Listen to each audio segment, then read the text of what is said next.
this before, right? So let's go into this. What is PlanetSide? So PlanetSide basically that's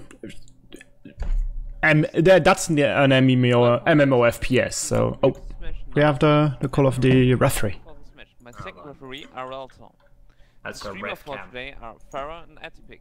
Yay! And also Yay! some Korean stream from Eternal Arraya or Maddox. The duration of the match are 90 minutes. He's reading off The the script. specific rules for this match are: the Striker and the Phoenix are banned. Also, the Airhammer and the Banshee are banned, and including the complete construction site. And yeah, that's it. For the general rules are: you must leave 10,000 certs on each account. Don't delete any characters, and please write in front of your name your account number. So, for example, is your account PSB X0123NC? Write in front of your name 0123. Thanks. Good luck, everyone. Yeah. So what were we talking about? What is PlanetSide? That was the question. Yeah, I'm trying to help Corliss in a second. Where is it in the YouTube live dashboard that I get the web link that you had so I can give it to Corliss? I just go on my YouTube page, and then I have the basically like you've been watching a video instead, and you share the video onto Corelius. So I'm figuring that's not clear what I'm saying. So yeah, so you go onto your on the navbar, you go to your come on, I don't have the word in English. On your channel. So you go on your channel, and you should have the video, for example, whatever title. For me, it's CS6 cast Atypick POV, actually live. Don't worry about it. Why don't you just tell us about PlanetSide, because this game's going to start in about 8 minutes. Give us a rundown of the type of the game, what it is, what can you expect, combined arms, that type of stuff, and then I'll go into the combat of this after that, alright? Yeah, so PlanetSide basically an MMO FPS, so you can expect a lot of players on whatever basis. And in terms of, we fight on continents. We have 4 continents: Indar, Izmir, Amerish, and Osin. Today we'll be fighting on Amerish, if I'm not mistaken. And in PlanetSide you have 3 factions fighting: VS, TR, and NC. So VS, Violent Sovereignty; TR, Terran Republic; and NC, New Conglomerates. And those factions fight for bases, and which is what we're looking at right now. Bases are split into small, medium, and large. Small bases have a single capture point, so I'm going to go to Raxton Substation and show you. So a base has a capture point, which is highlighted by this kind of singular number letter. You go there, you go next to it, it will start capping when you're next to it. The base will start a timer, and once the timer expires, the base flips for you. You can only attack a base that's linked by a lattice link. That's what these lines are. You can only attack bases that are currently live, so yellowish. You can't attack ones that are solid color from behind. You have to work your way through a logical progression. Medium bases like Split Peak Pass, they have multiple capture points, so you need to own more than half for the timer to start ticking. The more capture points you have, the faster the base flips. Large outposts, or bases as they were, such as my Tech plant, these only have a single capture point, but in some instances sometimes they have more, but they take a lot longer to capture, and they're usually much harder to grab. So, let's take a crash course. In this particular scenario, this is different from live servers in that we have somewhere in the region of 200 plus per teams. Is that right, Atypick? Yes, that's not the most player we had in community's match, but we are facing actually some struggle, having some player being disconnecting on PlanetSide. But yeah, I think that's more than 250 players. Yes, over 250, which is quite a substantial number. So we've got roughly 500 people taking part today, and we'll have a command structure, teams, and squads. And as we look at the map, we can see the layout of said map. And we can tell that the neutral bases, those are the purple ones. And the the live bases of the teams, north and south, and we're playing for territory control at the moment. And what has me interested is why under territory control is it 44 to 46? Why does NC have an advantage? Maybe because West either Desert Mineshaft shouldn't be captured or West Foot Hill. On the match starts in 5 minutes. So yes, maybe that's. And also, to be fair, I don't know. Oh. That's because of Cobalt Geological Outpost, the new base, which is that kind of base, which only being with a point capturable by vehicle between West Pass Watchtower and Cobalt Communication. So that might be the reason why we have an extra base in here, and we don't really have that kind of base on TR side. Oh, never mind. It's not competitive anymore. Right, yes. So regardless, the point is we're playing for territory control. We're playing for 90 minutes. There were certain rules that the referee mentioned before that we're not using certain vehicles or certain elements or certain stuff. So it's all teams have agreed to that in advance. And what will happen is that neutral bases can be captured by either faction, and they can be captured at the last second. So for example, if a base takes 4 minutes to capture and you are Team Red and you're capturing down to the last 1 second, and then Team Blue turns up and takes over the capture point, they will then take it in 1 second. So you'll probably see the game plan where teams will focus on the small bases for quick caps to grab them at the last moment, and they'll go for the larger bases last. And then you'll also have regions of responsibility where different, how should I say, there'll be the force commander who's in charge of everything. Then you'll have the platoon leaders. Platoon leaders are usually responsible for a lane, and they'll have forces assigned to them. And then, depending how serious it is and how organized it is, you'll have teams kind of doing inter-lane adjacency. Or if we've reverted back to old tactics and old scenarios, you'll probably have people responsible per lane, and then what's known as a quick reaction force, which isn't the most efficient way of going things, but it's easy. So, yeah. Yeah, it's true that we had like kind of meta things in Server Smash as well as Community Smash, but more so in Server Smash because we got to see teams that know each other against teams that know each other as well. So yeah, you're speaking about it, having dedicated forces pushing a lane and have small dedicated forces doing the quick reaction force. So we start 5 minutes later.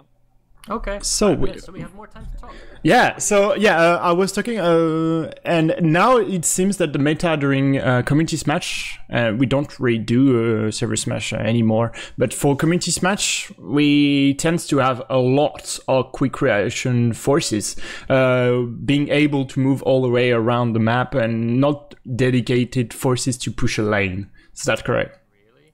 Yeah. Well, so, like, it's hard if you've never played this game to understand what we're kind of getting at here, but unlike live production server, where there are 3 teams, you're always outnumbered. If you're making progress, you typically find yourself fighting 2 versus 1.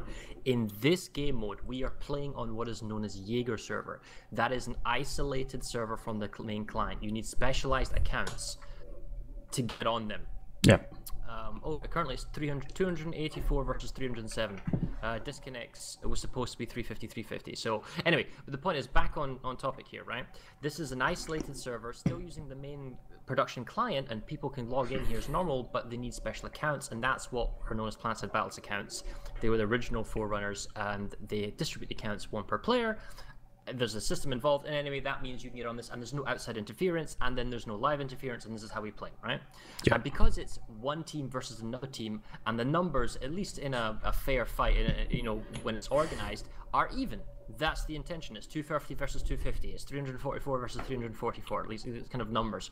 Yeah. And that means that you have the exact same numbers as the enemy team. So it comes down to actual tactical skill. It's not throw more bodies on the point because we have more people, as you might find in live server. No, it's actually a case of if you throw 5 times as many people on one base, you might indeed take that one base, but elsewhere on the map you're going to be heavily outnumbered.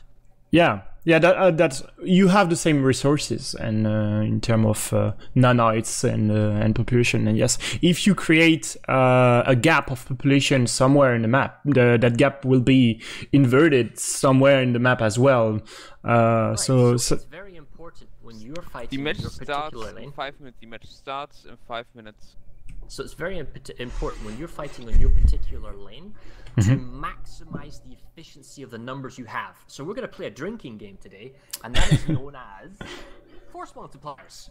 Yay! Force multipliers, are when you use vehicles or equipment or resources or anything other than just raw infantry to increase the combat efficiency, combat effectiveness of your unit, your squad, your platoon, whatever you want to call it. And if you make it so that you are more efficient, you are more effective, you're attacking a base, and the enemy has to send more than equal numbers. I have 12 guys attacking a base. If the enemy has to send 24 people to stop me, that's great. It means they're outnumbered by 12 people somewhere else, and my team can take advantage. That's what we mean by multiplier. So we were going to be looking to see whether or not any team plays with that. Yeah, so looking at the map, what do you think will be the first opening bases we are going to go? For me, it's going to be Mechanical Auxiliary Compound, which is one of the two bases which are directly connected. Yes, so the North team has a very important thing. Is they only have a single tech plant that's relatively exposed. Tech plants are used to get heavy battle tanks. So Solus Nature Annex, that is an open base. There's no construction. It's just an open capture point in the ground. That is going to be a base that may be contested, but it will be flipped, but it'll take 4 minutes for it to go through, so you may find a steal. Other bases, Rockslide Outlook and Raven's Landing, they are bases that can be captured but uncontested, if that makes sense. So once the blue team, for example, in the south starts Raven's Landing, it will go uncontested, but the red team can get to the capture point. They can't take it, but they can try and stall, and that would allow them to get other bases.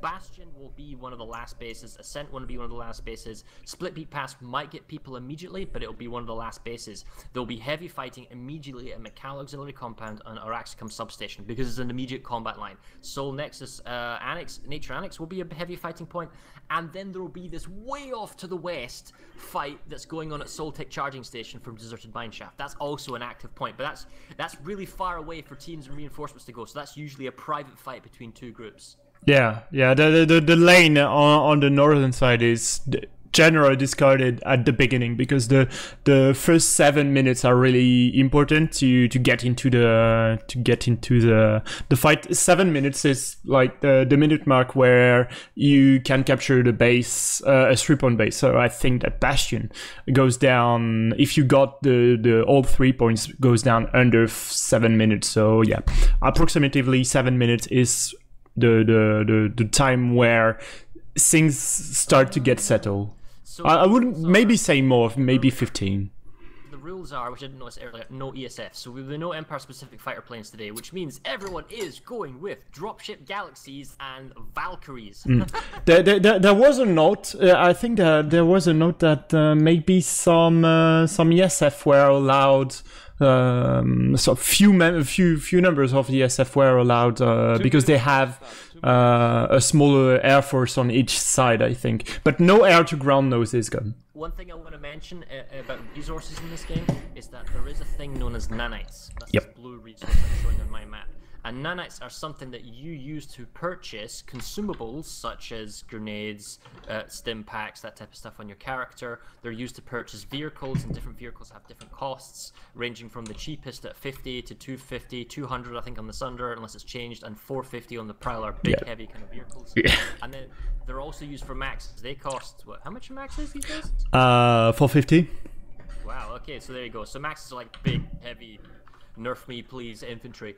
The point is that at the beginning you get a free unit, because you get to pick the unit before the game starts. Your nanites regenerate, because they regenerate every like couple of minutes, and the ticks of it, and then that's it. So as the game goes on, you can kind of bled out. So at the beginning, it's really important to buy the most expensive thing, because if you're flying out, you could have everyone maxes inside a galaxy, and that's a good use of nanites. Or you could just have, if you've got a squad of 12 people rather than 11 maxes in one galaxy, you could be like 12 galaxies. Why not? You're flying to a point, you just fly in galaxies, right? And there was a story, I think it was for Community Smash 4, which I was SLing that day, and there was a story that they got a lot of galaxies at the beginning of the game, and you have a tunnel between East Hill Checkpoint and Split Peak Pass, and they just threw all the galaxies inside the tunnels to block any Sunderers coming from East Steel checkpoint.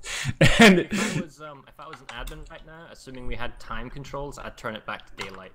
I mean, it's very cinematic to fight in the beginning of night, but daylight's nice as well for the beginning. Yeah, it's really that we don't have VS, and there was a lot of drama at the beginning of Planet. Yeah, I can't see VS because of the night, and yeah, they've been hidden by the night. So yeah, it doesn't really work now anymore. But yeah, always nice, and you see a lot better in daylight. I'm gonna get ready to start the clock so it's synchronized for the both of us. Yeah.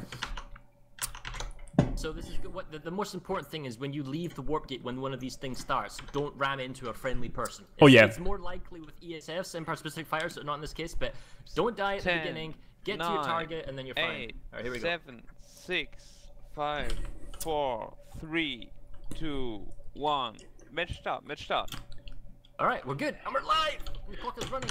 Yeah, so I had the loading screen. Yes, there it is. Yes, GPEA. Smash 6.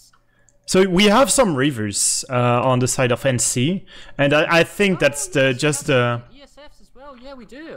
that might be the Air Force. Maybe there's like a limited number or something. Oh. I'm not gonna question. But anyway, this is cool. Here we go. And the vast majority, if I try and see the minimap, we have a colossal number of forces going down to Split Peak Pass. Wow! Team Red is going hardcore on Split Peak. Yeah, Team Blue as well, going ham on TeamSpeak and on Split Peak, and I believe that the first objective will be to bring maybe Sanders into the garage and onto the point, but that's NC touching Split Peak Pass the first. Blue's first. Now you're gonna get this initial engagement. Mm-hmm. And what? We're just gonna like belly ram it? Yes, Galaxy Whale Wars. This is why you want 12 people in galaxies at the beginning, and you just ram into the enemy and just charge in. Always beautiful. Those kind of scenes. The only thing that you can get on PlanetSide, that's exclusivity from PlanetSide. And we have some anti-air maxes onto the hill on the north side of B point. So that's really interesting to have that kind of anti-air. They have the Gorgons as well, I reckon. So the galaxy of NC will just struggle to stay alive. No Thunderers coming just yet. It seems that there is one for NC next to the D point, above the D point. But all the 4 points are belongs to NC right now. Wow, it's a quick cap when you have all 4 capture points. Mm-hmm. Yeah. 3 minutes. Yeah, but that's also 3 minutes left for the TRT. They can reclaim A point, B point very, very quickly. Well, so let's look at the numbers. The TR didn't contest Solus Nick. Sure, Split Peak is far more NC than there's TR. Plus, they've got 50-50 numbers in Macau Auxiliary, which means Bastion, they also have slightly more. What is going on here? They've got... There is way too many NC, I believe, onto them. Where are they? Not exactly accurate. Yeah, okay, but there's also a wiped number of TR that are all over on their side of the map. Yeah. So look at there is a lot of galaxy on East Steel checkpoint, the road. Oh yeah, where are they? Yeah, they are just look at the tunnel between East Steel checkpoint and Split Peak Pass. You have few galaxies from Fab. I believe that Fab. Are they? So even though that NC right now has all 4 capture points when it comes to this space, and Halo, we have our Sunders now in Delta at Split Peak. So this is what I mean by force multipliers and cheese. We get heavy blockade armor Sunders. But those TR of a Sunder, I don't think that they have. They only went here with drops. So they will really struggle to have a Sunder here. The important element of this game is logistics. You need to have like a spawn option, like a way. Interesting. The TR's taken Solus Nature. It must be very small numbers, so it's going back in favor of TR, but that could be taken at the last seconds. The NC were attacking Macau Auxiliary compounds, and that means that when they start the cap and the TR gets it back, but we see that it takes 30 seconds, at least from now, to get it fully resecured. So that means the TR needs to defend the capture point for 30 more seconds before they could have somebody at the next base, and that is Araxicum Substation. Now we can see here by the population numbers, they do have somebody at Araxicum Substation, so the TR only need to defend this for 18, 17 more seconds, and then so long as the capture point at the next base starts ticking down, everyone here can leave. So it's called bunny hopping, and it means that it doesn't matter if you're grotesquely outnumbered, the enemy can't flip your capture point if you've got the one behind them. Yeah, so NC right now on Split Pick Pass trying to push on to B point, and you have a lot of maxes from TR. They are allowed to use the Phylacteries implant, so you have one max being res by himself here. So a lot of maxes, Gorgon maxes to be fair, but the Thunder of NC is trying to get onto the point, which will allow the squad to redeploy on it. So really important thing to have that Thunder here. The TR have made their play on Araxicum Substation. They've got sufficient numbers. All of the NC that are currently on Macalla Auxiliary Compound, dead weight. It's entirely pointless. We see Solix next year is flipped back. It's flipping back and forth, but this weight base will go through. Ooh, Deserted Mineshaft, I see what you're saying. They've almost got that, but I'm going to watch Solus first and see what happens there, because that can flip either way very quickly. Yeah, so B point has been flipped by the NC on Split Pick Pass, so 1 minute and 10 seconds. No spawn option for TR on Split Pick Pass, so I really don't see how they can bring that base home here. So let's have a look. I will go to Desert Mineshaft. TR Galaxy is considering trying to get the capture point at Solus. He doesn't have any squad mates and he's been shot by too many NC. So, on to Desert Mineshaft, you have one Galaxy from TR being landed. The observer camera can capture Solus Nature Annex. No, no way. He tried to, but the point is that now it's a 4-minute capture. 1 second's defense on Desert Mineshaft by the TR. A lot of phrase grenades being thrown by each side, but it seems that the TR got the defense on the last second, so Desert Mineshaft will be safe for now, which allow the NC to wait for 4 minutes. How many people do they have to bring in to do that? 55%? Okay. Yeah. So this is a good time to talk about something known as tempo or tempo advantage. Yep. 4 minutes have gone into this base, and the blue team, the NC, have not been able to capture it, but they now have 4 minutes, or in this case 3.5 minutes of immunity. That means that Soltic Charging Station cannot be attacked for 3.5 minutes. It means all of the attacking NC can either have two options. One, they can re-attack and come back, or two, they can go reinforce another base elsewhere to help out. So for example, maybe Bastion, 2 minutes 20, the entire force of NC there can go there instead.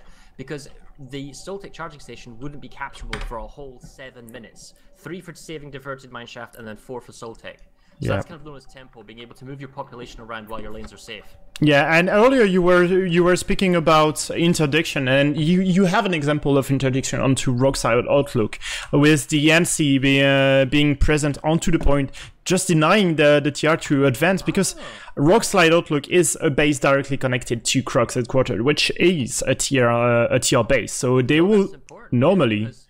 It means that Lithcorp Central can be taken for free by the Team Blue, because they, even though they couldn't capture Rockside, as you correctly said, it means they couldn't capture themselves.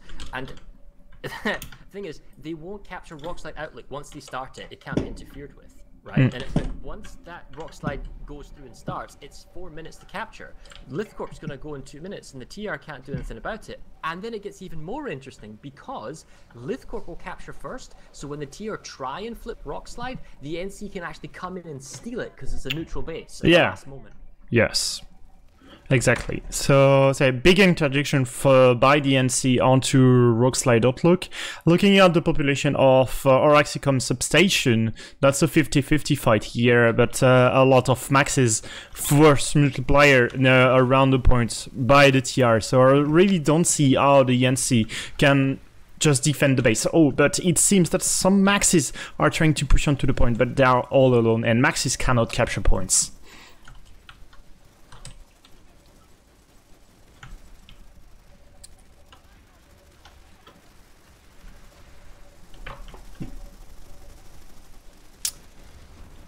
There we go. So NC seems to defend the base somehow, even though there is a lot of TR onto the point. I really love how the spawn beacon looks now. The drop pod that's just small. Is absorbing a lot of numbers, but it oh yeah. Need to. Like Lithcorp barely has anyone. They've already started the attack on Ascent because TR can't do anything about it. Rockslide actually has NC waiting to go through. There's a huge fight going on Araxicum substation because so close. We'll go there next.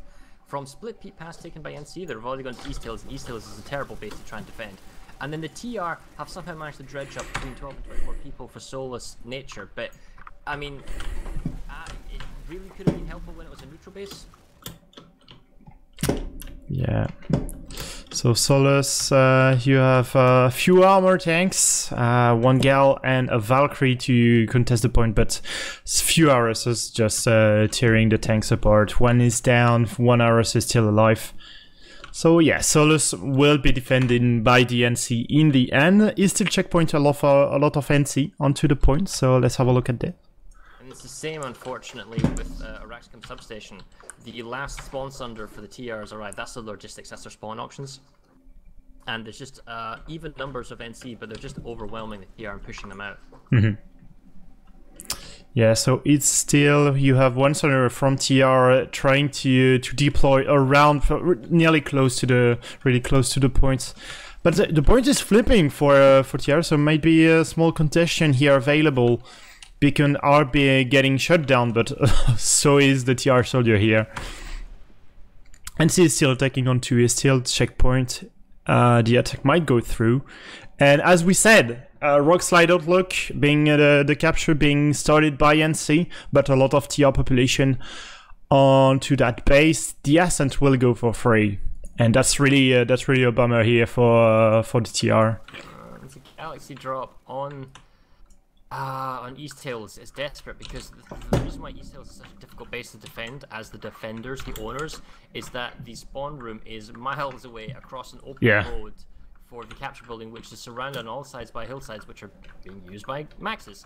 And then the capture building itself has got little barricades up. It's a tiny little room, enemies everywhere. Yeah, this is like not gonna happen. There's way too many people all around. Yeah, so great opening by NC. Great opening by NC here, capturing a few bases, very critical bases, and being able to defend well onto Araxicum substation or thing like this.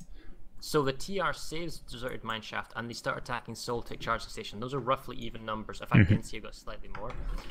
Bastion has a huge population of NC that are beginning to now move. And if I was NC in that Bastion, they've already started Araxicum Network up, that's cool. I would go to Rockslide. But look at this, TR has dumped 48 to 96 on Rockslide. That's a lot. Huge number of people. I mean, Rockslide is not going to be captured before the Ascent, so the NC is going to get the Ascent for free. There's nothing the TR can do about it, and that's the importance of these interdictable bases. You still need to send, like, somebody to grab the capture point, and then you can leave immediately. Once started, you can leave and abandon it, but you can't just leave it to one guy and then he gets locked out by enemy 12. Yeah, you have five Galaxy onto Rockslide Outlook by the TRs. Some of them are moving, but moving away, but yeah, they really need to get onto that base and to stay onto that base, to keep a lot of population, to pretty much deny all the NC trying to coming onto that base. Few crew harassers shutting down the Galaxy away, so that might be a good option for NC. I believe that's Pest from Cobalt on harassers. And yeah, they are trying to melt down the Galaxy.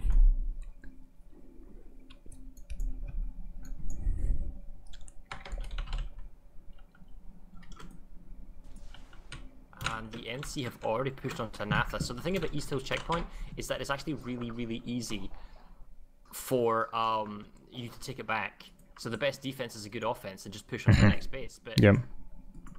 Is there like a harasser attack force coming into Rockslide? I have no idea what this is all about.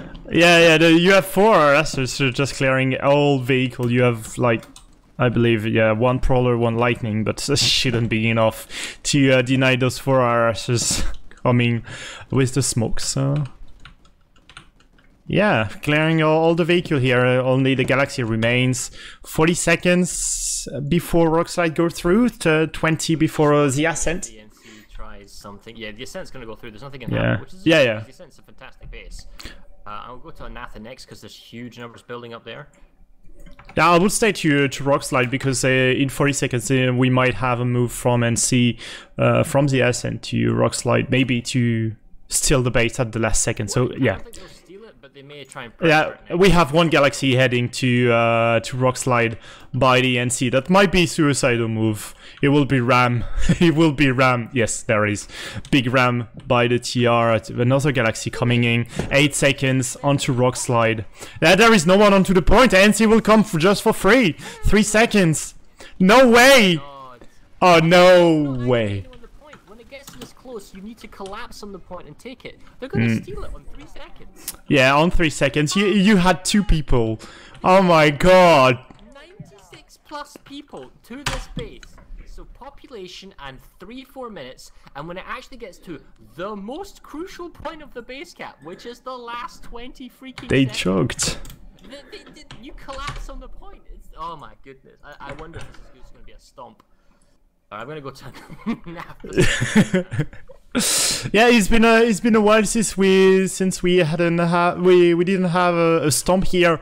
In Server Smash, in general, that was really close at the beginning. Then we had a huge favor, but right now we have NC being the huge favor here, pushing already onto Onata, the annex of Onata. So if they capture that base, and they might go, they might capture that base, they might touch the biolab already.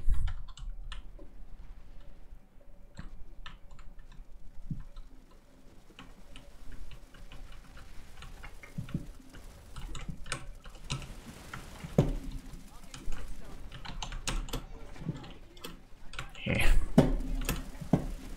Update from Corliss. The numbers are: New Conglomerate have 318 players. The Terran Republic, that's red, Terran Republic, has 306.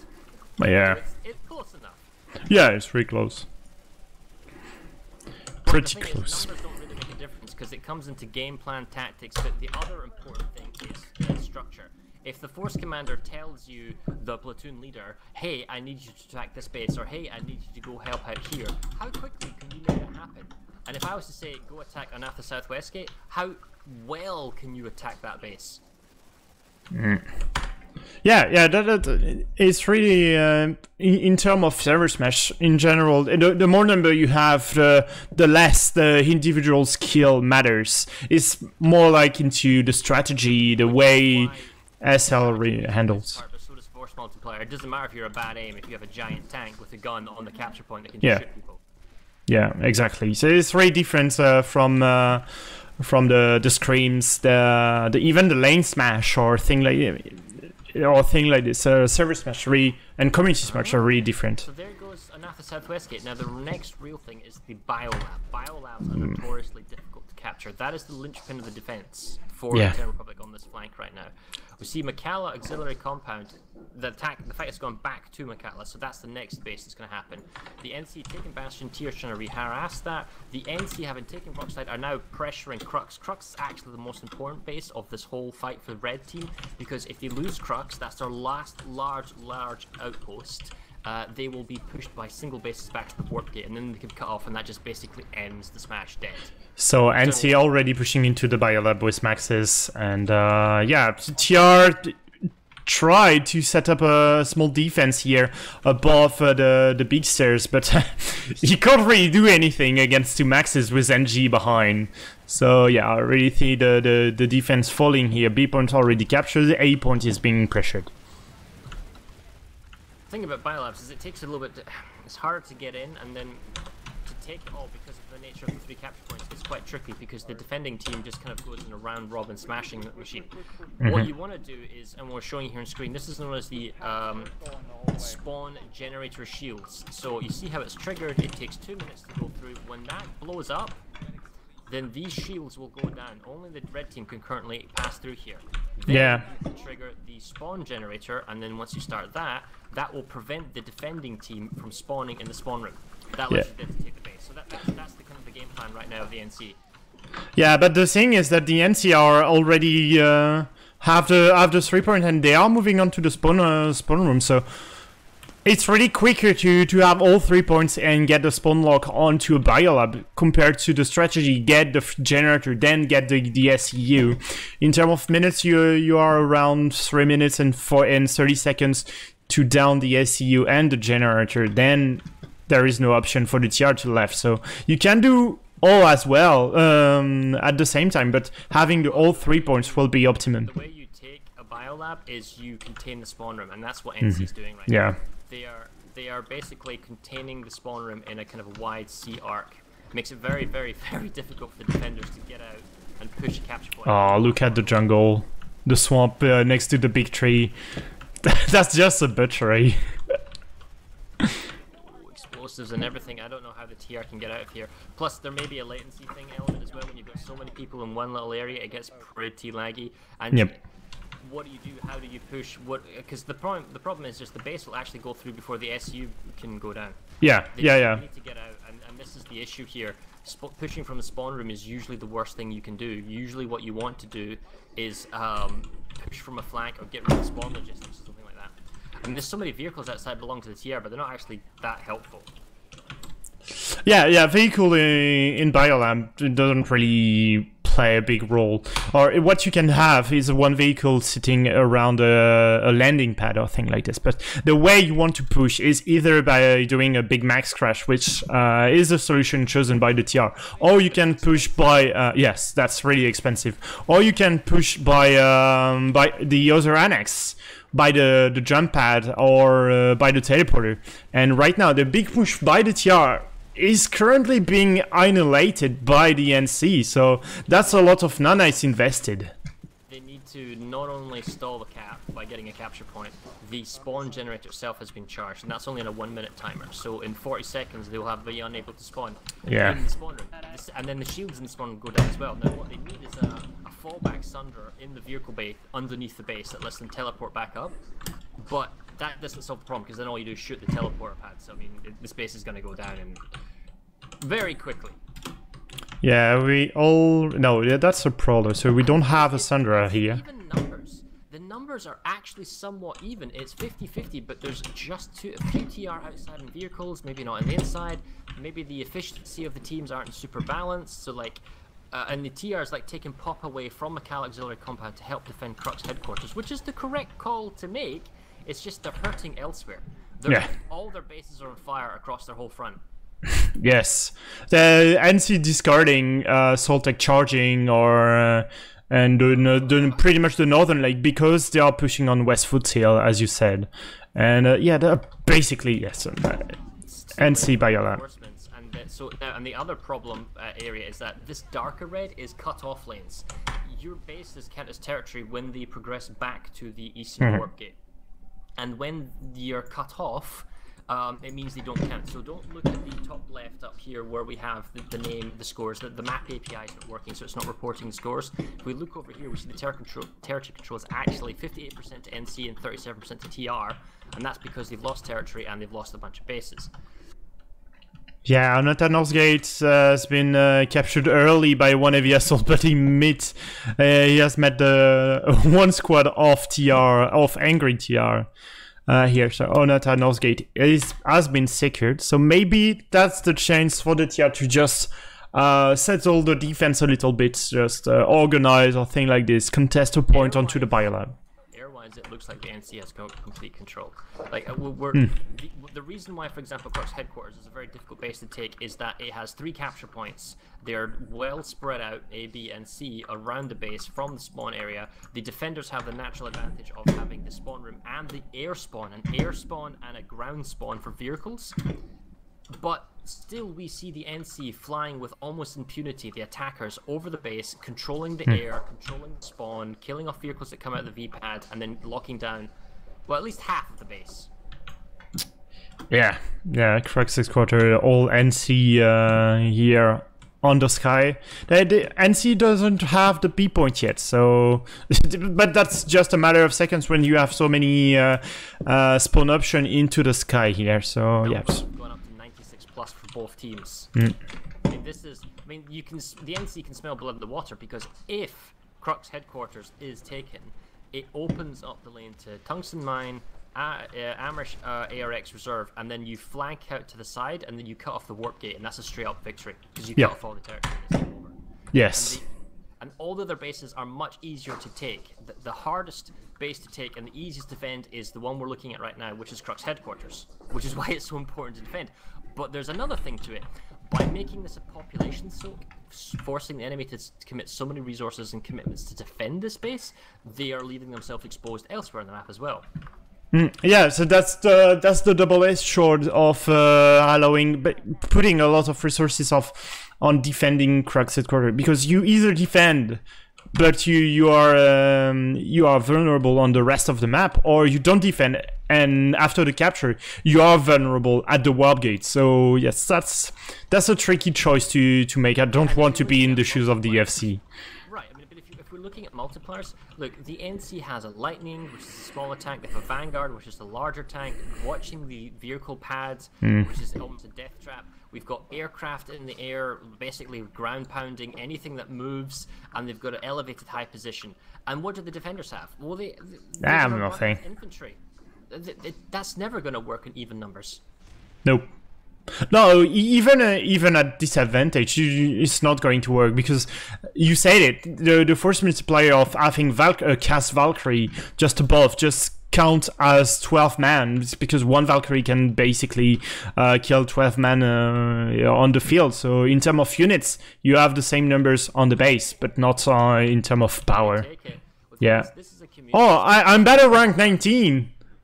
This is a community smash, which means it is a collective pool of players from all servers. In this case, it's about 500, or actually, it's more like 600 plus. Yeah. And what's supposed to happen is the teams are then divided up into equal skill groupings. But it's a very difficult thing to do here. And you can just tell that either the infrastructure, the communication, or whatever is making the blue team just so much more effective right now. And we see they're already at Blackshard Tungsten Mine, and they're pushing for the warp gate. I can see the warp gate right now from the base. Yes, I'm at Araxicom Network Hub here. Small skirmish between NC and NTR. NC pushing back onto the points. Small defense here, but you have one max for TR, so should be defendable here by the TR. So Araxicom Network Hub should be safe. Max is pretty low though. Coming in, TR's probably going to make a save in Blackshard because they've got a huge number. Oh no, it's 60% to 40. Well, there's a small TR attack on Crux, because the problem with Crux is that you can be attacked from like many directions. I guess maybe NC want to consolidate all their holdings right now. Yeah, that's they are in their right. I think that the call of securing Araxicom Network Hub is kind of good here to secure that base, because that's one lattice less onto Cross X Quarter, which you need that base secure to attack the warp gate later, and having one link onto NC Arsenal is really important as well. So yeah, they want to secure the Mekala Tech and as well as the cut-off territories to just settle, and then they will move on. Oh, hello. Have the NC got themselves set up? Is there a spawn sunder for the new conglomerate? Oh no, they're using jump pads. Where? Onto... Somehow, there's a lot of them here. I'm just wondering where they're coming from. On Blackshard? Yeah. Yeah. No, they're cleared out. But while this has been going on, because Crux was taken, it means that the tech plant was cut off. And when a base is cut off, it means you can't redeploy then spawn in the spawn room. Which kind of gives the attackers an immense advantage, because then if you also then control the air, the defenders have to fly in or drive in or something, which is like nigh impossible to stop if the enemy's got the air control. That while this is all going on, and Crux headquarters is kind of going back and forth, it's in the hands of NC. Araxicom Network Hub is ticking down. We see Deserted Mineshaft is kind of being contested. Saltic Gorge has been saved. Anatha Northgate is a huge fight, although the TR's pulled out. It's probably because Crux mining is a much easier to defend base. Oh yeah, yeah. What's Araxicom Network? So on Network Hub, we had small defense here by the TR, but all the NC retreat back onto the point. And having 1 minute less onto the timer, you you need to defend on the corridor, and all the NC are onto that corridor. I really love to attack that base onto the life, because you tend to overextend onto the point, which is kind of when you have a lot of numbers, you can do it, but you tend to defend by the corridors and let the enemy enter the room and watch. There's very few multipliers in terms of vehicles, aircraft. It's just a straight up infantry grind. Yeah, that's straight up infantry fight here. But you imagine you have a Casvalk from NC onto the outside. They can basically just farm the TR as they are advancing onto the bridges. But TR is just getting melted down as they enter the point. Few res grenade will allow some soldier to being revived. Well, big zombie wave here for the TR, but getting cleared off already. 5 seconds. That's not that oomph. No. The NC have collapsed on the point, which is what you should do, and boom, they get it. It's true that you don't have that big push of TR coming onto the point. Even though they died, you have the res grenade, and they tends to advance. Being rest, you make 1 meter or 2 after being rest, then kill again, then res again, then you advance again. So there wasn't that kind of move from TR. What's going on right now is that the TR, the red team, is doing a lot of attempted harass attacks. So they're trying to go for McDellar here at the early compound. They're trying to do. They were doing East Shore a little bit. They're now holding. 1 hour remaining. 1 hour. And we can see that Soltic charging has been harassed and taken down. Deserted Mineshaft has been saved by the TR because they have a large force at 4896. My goodness, really? And then they've got some TR waiting at West Hill's foot dock, but they need to wait 20 seconds before Deserted Mineshaft goes on. But these aren't really that important. The fact is the NC could afford to sacrifice all of these if they really wanted to really drive home the push towards the TR's warp gate. And they're opening up a second front here. Now, I'm surprised that the TR is actually going for a Crux mining operation, which we're going to zoom over to now, because this is another large 3-point base that's very difficult to go through, especially since they've taken Crux. But if they do get it, it opens up 2 options for them to get to the TR warp gate. Yeah, and having 2 options is far better than having only 1. But looking at Crux mining operation, you can basically drown out the fight, because you can have Sundra on B point and on A point as well, and just by flipping C point few times into the capture, you can gain a lot of time here. I don't. Yes, there is a lot of Sundra set up onto B point and A point by the NC here.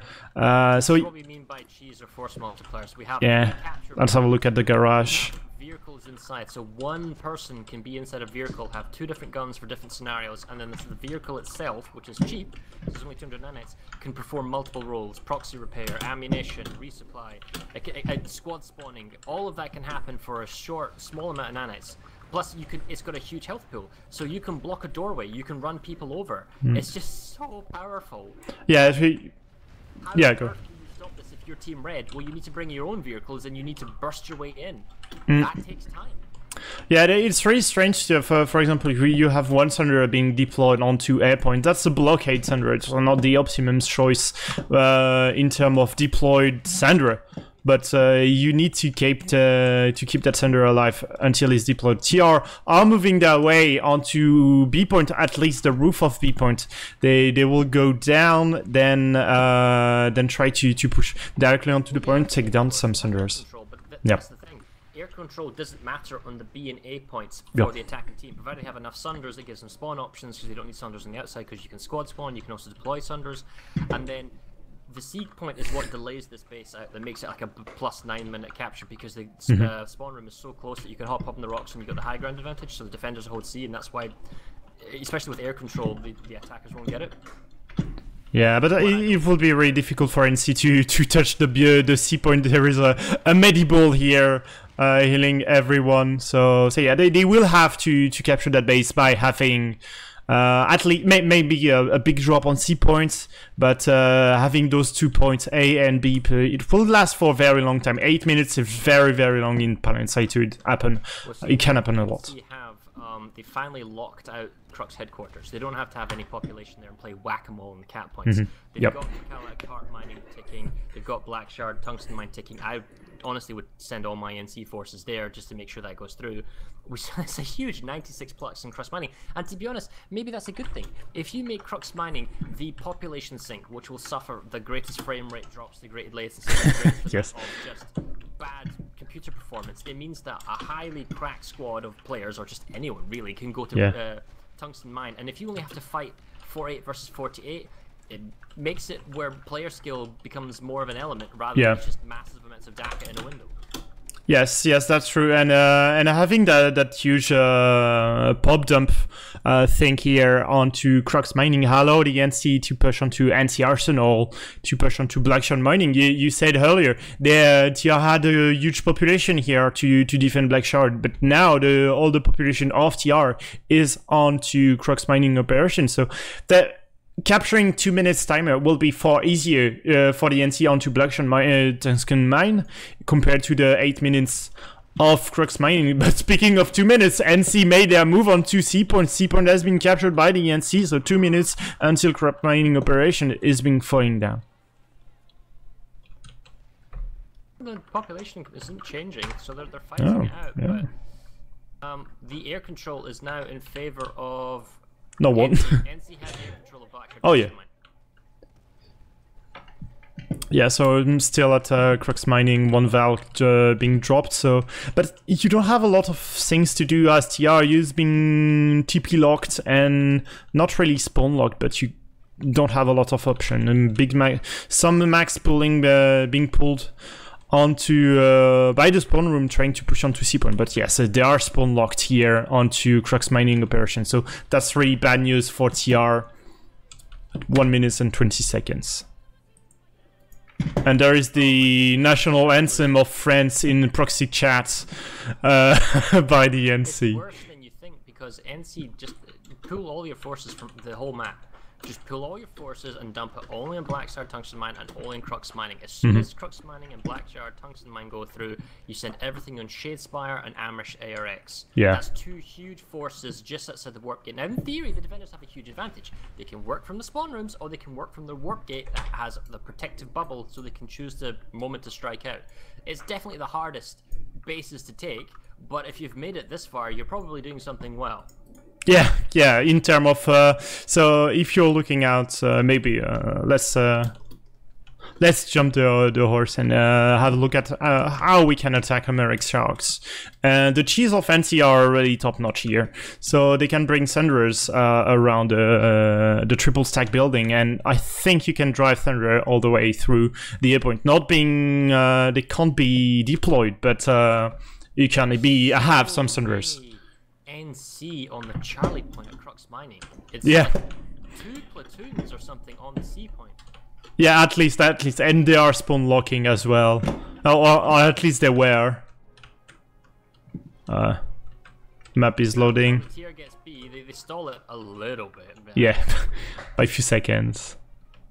So, but let's have a look. There's actually a relatively good unit that's actually on B. And they've got Spawn Sundra on the back, so this is the way you go about it. You attack them from behind, because I think maybe all the NC went to C thinking it was game over. But it's so close, the NC just needs to hold down Charlie and Alpha now. Yeah, Alpha will go through a lot of Cobalt Sundra here, one being repaired, and yeah, I don't see how the TR can jump onto A point, and that's going to be it. Falbulux X capturing Crux Mining operation. Blackshard Tungsten Mine goes through as well. ARX is a terrible base to try and save. Oh yeah. Because the capture point, as we're about to show, is inside a cave.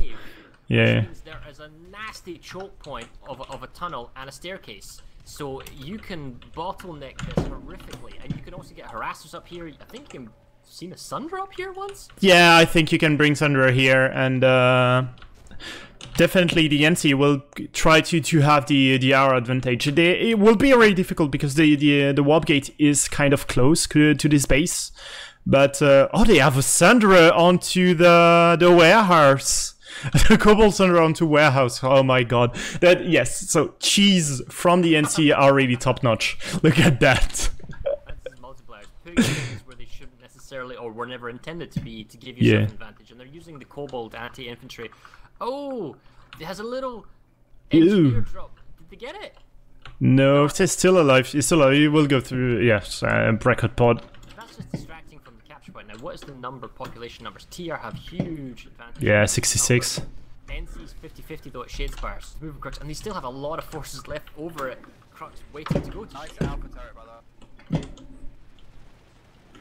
So that's not that's maybe 2 squads onto the A point of American Sharks. So if 2 squads can just hold 96 plus by the TR. On ARX, TR's making their way up. Oh yeah, that's a lot of maxes. They certainly don't have the numbers. Yeah, very nice push by the TR.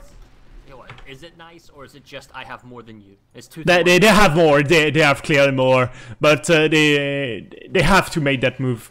Which is. The question is, what do you do next when you have 2 versus 1 numbers and you then save a base? Do you keep those numbers there to keep it safe and then re-attack? Because the TR would need to re-push. Tungsten Mine. I have not seen the TR take any base other than Soltic Charging Station. Yes, that's true, and Soltic's Gorge has been defended. So yes, that's true. They didn't really they didn't capture. They only capture 1 base. Yeah, and if you've just died, what do? Well, you spawn in at Shadespire. Yes. So many tanks and other thing around the outer edge, but all of these vehicles are useless, and we see that there is actually no spawn logistics for the NC. There is no spawn Sundra, but all these blue beams, those are squad beacons for squads that it lets people team in. They've got air control, kind of, so they can fly in galaxies. Well, they don't have air control, but they're still flying in galaxies. They can drop people. They've got the capture building. But 2 minutes is a long time, but there's a heck of a lot of people in this building. Eventually, is the TR, you actually have to go inside. Eventually. Yeah, so right now that's just the Air Force of TR just clearing everyone with the splash damage of the rocket pod, and yes, that's really difficult to do, and because you can be dumbfired. And right now the TR are pushing from the roof, so that's a nice move. All the air has cleared the roof, so now it's being secured by the TR. Which is this? Oh wait, it just wasn't rendering. Yeah, okay, here we go. We got some TR on the roof. That's not how they're gonna do it though. There's too many NC. Yeah, too many NC and too many infantry. I'm really surprised that they. Oh, I was wondering. Yeah, because the NC's all concentrated in one building. The TR have to run from the spawn room or do something from outside. I mean, the TR, if it was smart? I mean, I realize there's a lot of people firing at the windows. Would get a Sunder, drive it up to the building, and then do a spawn Sunder outside the building to give you much quicker spawn options. But I don't see how the NC can lose this when they have 96 plus on a building, because when you have like over 100 people, and technically it's 200 people because you have to include the other team, on one building, it's not designed to take so many people in one area. Your computer just can't render all of that. Yeah, I'm really struggling to render all the players, so I was rendering at some point, oh, there is no more NC onto the point, and then all my computer renders all NC onto the roof, and yes, I knew why the TR were all dead. So small TR forces trying to push by the balcony, but being cleared off here. 7 seconds. Oh my god, so many NC here onto the point, and the cap go through. See, alright, so as a former Planetside Battles admin, right, and somebody who organized Server Smash, it's really simple. The way you do population numbers and map choice is that the more people you have in a team, you know, in a full Smash, is the bigger or more lanes of a map you want, because you want to have multiple lanes so that you diversify the player base, so they spread out over the continent, right? That's the intention. So if you start having people with like a couple of hundreds, you can do Esimir, right? If you're going into 200 plus, yeah, okay, you can do Amrish, right? Indar's not the greatest map to do this type of stuff on. But if you have over 300 plus, you realistically need to be fighting on the continent of Hossen, because Hossen offers about 30% more lane options, which spreads people out. Without that, it's just chaos, because when you start putting 200, 300 people on a base that are not well designed on Amrish, or too small, or like small buildings that don't have the latest base implementations, it just doesn't work. It's just so, so grindy. Yes, that's very true. And sometimes that's the attacking team being favored here by the base layout. At some point, that's the attacking team. So yeah, I do agree with you. You might say hear that, oh, well, the blue team is so much better than the red team, and that's it. Well, it's not that case. The player skill and the tactics might only be identical. They might actually be pretty darn close, but it might only be one edge. Like, it could be the fact that the NC, the blue team's air, is ever so better, and because their air is ever so better, they have logistics. They can move around. They can watch the ground. They can dictate the maneuvering. You know, there's so many elements that gives you a freedom if you have one particular element. If you are the defending team and you constantly have to come from the spawn room or rush in or Zerg, you're basically trading population to save a base, which means you might be defending 5 bases and you'll save 4, but you'll lose 1. Repeat this process again and again and again, and you just hemorrhage bases, and at no point during the whole game do you ever save a base and then counterattack, because you just don't have that logistical or strategic or capability or even just the player base and knowledge to move up to the next base and attack. Yeah. Yes, and having the map being not well designed for those kind of engagement, because all the map has been at least maybe all the map have been designed for a fight between 3 factions, not 2. So yeah, the maps are balanced. Don't ignore that. At some point you can have some small, for example, split pick pass at the beginning. NC forces were like 5 seconds quicker. But although the maps are indeed asymmetrical, right? I appreciate that when it comes to map selection and faction selection, you have to choose a map, then another team picks like the spawn, and then you pick the faction, so there are differences there. And then, yes, okay, certain bases like split peak, you don't get there first, but there are other elements of the map that you work to your strategy. Yeah. You may be weaker in certain elements of the map, but stronger in the others. It's up to you, the force commander, the platoon leader, when you make your opening game plan, this is how we're going to work, this is what we can do, and this is how we're going to go about it. There are advantages on both sides. It's not like in any given setup where one warp gate versus another warp gate, it's not like always go south on Hossen because you have the advantage. That's not. Yeah. That's true. That not a side which is favored because they have the southern side of Hossen or Amarish. Yes. Well, the NC are back in huge assing numbers at ARX. Yeah. You need to get ARX if they want to progress to the final third base, because they don't have a third link. Oh my goodness, there's so many people. It's because there isn't like a connecting base getting to Jagged Lance, because Jagged Lance is like really awkward. You'd have to go all the way through Sunbury and NC Arsenal. That's just not going to happen. And we also see the other problem is that all 3 bases have links from the warp gate. So as the attackers, the NC, to get these 3 bases is very difficult, because as soon as you get Shadespire and you move on to ARX, well, the enemy's attacking you from behind at Shadespire. So you have to keep playing this whack-a-mole. So as the NC, realistically speaking, all the other fights going on, I guess you can't abandon those bases, but at the same time you want to push for the warp gate though. I mean, the game is over. It's just a case of how much shame and honor and you can impact on the enemy. Yeah. That's true. That's a lot of NC, but one good push by TR should be able to wipe all the NC off the point. That's quite a lot of people. I will say at least 3 squads, 3 to 4 squad, but in terms of numbers. But where are the first multiplier of NC? Where is the rest of the population? But because that's a 50-50 fight here. So where are the vehicles? What's the NC doing to try and get the space back? So the TR, same scenario, lots of beacons. They've got the warp gate home field advantage, but I don't see multipliers in terms of deploying centers. But then again, you can't really deploy a center that close. And they're doing the exact same thing. They've got lots of people in the building. And they got 1 minute and 40. But what does NC do? Like, what do they do differently this time, if anything? I would say that artists just don't care.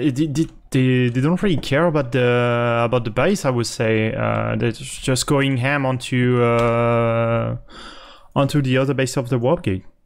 Well, they need it, because the fact is NC will lose Shadespire. So what the TR could do is they could take Shadespire because it's 1 minute and 10, and then they could redeploy, and then they would have a 40-second window where they could massively pop dump on Amrish ARX, and then try to save that base with one big gargantuan push. Maybe. So in terms of timer, yes, that's a few seconds difference.